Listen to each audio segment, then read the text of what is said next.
ঠাকুর বলেছেন শ্রীমুখে, নাহং তিষ্ঠামি বৈকুণ্ঠে যোগিনাং হৃদয়ে নচ মদ্ভক্ত যত্র গায়ন্তী তত্র তিষ্ঠামি নারদ। ঠাকুর নারদকে বলছেন, আমি বৈকুণ্ঠে বাস করি না, যোগীদের হৃদয়েও বাস করি না। যেখানে ভক্তরা আমার নাম কীর্তন করে আমি সেখানেই বাস করি।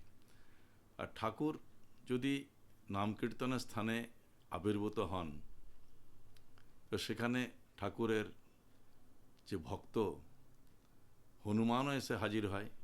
ঠাকুর এলে ঠাকুরের সঙ্গে সঙ্গে হরি হওয়ার আত্মা শিবও এসে হাজির হয়, শিব এলে দুর্গাও এসে হাজির হয়। নাম কীর্তনের স্থান বড়ই পবিত্র। হরে কৃষ্ণ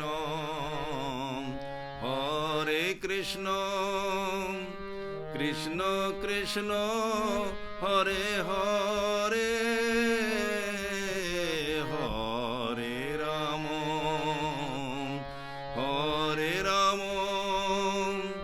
রাম রাম হরে হরে হরে কৃষ্ণ কৃষ্ণ কৃষ্ণ হরে হরে।